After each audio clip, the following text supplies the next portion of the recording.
11 जनवरी 2025 शनिवार। वे बढ़ते जाएं और मैं घटता जाऊं।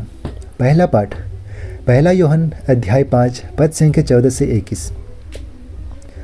हमें ईश्वर पर यह भरोसा है कि यदि हम उसकी इच्छानुसार उससे कुछ भी मांगते हैं तो वह हमारी सुनता है।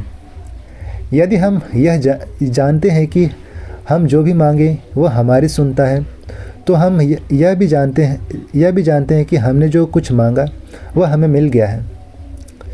यदि कोई अपने भाई को ऐसा पाप करते देखता है जो प्राण घातक ना हो, तो वह उसके लिए प्रार्थना करे और ईश्वर उसका जीवन सुरक्षित रखेगा।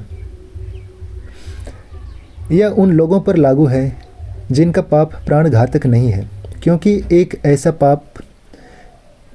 एक पाप ऐसा भी होता है जो प्राण घातक है। उसके विषय में मैं नहीं कहता कि प्रार्थना करनी चाहिए। हर अधर्म पाप है, किंतु हर पाप प्राण घातक नहीं है। हम जानते हैं कि ईश्वर की संतान पाप नहीं करती।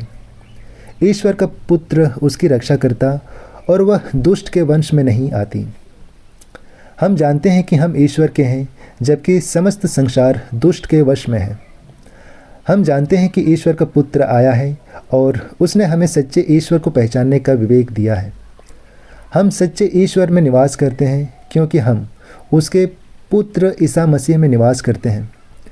यही सच्चा ईश्वर और अनंत जीवन है। बच्चों, असत्य देवताओं से अपने आप को बचाए रखो। यह प्रभु की वाणी है। ईश्वर को धन्यवाद। संत यूहन्ना के अनुसार आज का पवित्र सुसमाचार अध्याय 3 पद संख्या 22 से 30। इसके बाद ईसा अपने शिष्यों के साथ यहूदिया प्रदेश आए और वहाँ उनके साथ रहे। वे बपतिस्मा देते थे। यूहन्ना भी सलीम के निकट एनोन में बपतिस्मा दे रहा था, क्योंकि वहाँ बहुत पानी था। लोग वहाँ आकर बपतिस्मा ग्रहण करते थे। यूहन्ना उस समय तक गिरफ्तार नहीं हुआ था। यूहन्ना के शिष्यों और यहूदियों में शुद्धिकरण के विषय में विवाद छिड़ गया। उन्होंने यूहन्ना के पास जाकर कहा, गुरुवर, देखिए, जो यरदन के उस पार आपके साथ थे और जिनके विषय में आपने साक्ष्य दिया, वह बपतिस्मा देते हैं और लोगों को और सब लोग उनके पास जाते हैं। यूहन्ना ने उन्हें उत्तर दिया, मनुष्य को वही प्राप्त हो सकता है जो उसे स्वर्ग की ओर से दिया जाए। तुम लोग स्वयं साक्षी हो कि मैंने यह कहा, मैं मसीह नहीं हूँ, मैं तो उनका अग्रदूत हूँ।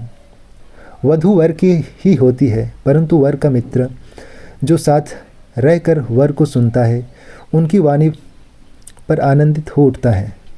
मेरा आनंद ऐसा ही है, अब वह परिपूर्ण है। यह उचित है कि वे बढ़ते जाएं और मैं घटता जाऊं। यह हमारे प्रभु यीशु ख्रिस्त का सुसमाचार है। ख्रिस्त की जय। तो आइए आज के दोनों पाठों पर हम मनन चिंतन करेंगे और इससे भी हम सुनेंगे फादर जॉनसन बी मरिया ग्वालियर धर्म प्रांत के द्वारा। और वो बताते हैं, आज का सुसमाचार हमारे समक्ष यूहन्ना बपतिस्ता की विनम्रता का चित्र प्रस्तुत करता है। वह ऐसे स्थान पर बपतिस्मा दे रहे थे जहाँ बहुत सारे लोगों का आना जाना लगा रहता था, इसलिए उनके पास बहुत सारे लोग बपतिस्मा ग्रहण करने के लिए आते थे। वह उनके ज्वलंत शब्दों को सुनकर बेचैन हो जाते थे। न केवल संत यूहन्ना के वचनों से, बल्कि उनके सादा जीवन से भी बहुत अधिक प्रभावित होते थे।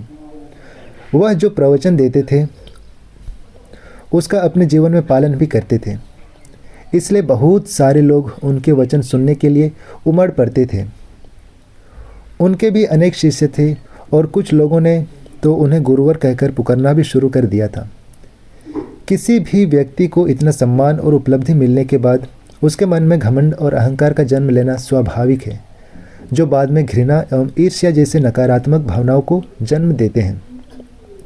लेकिन हम देखते हैं कि यूहन्ना बपतिस्ता इस तरह की नकारात्मक शक्तियों से अछूते रहते हैं।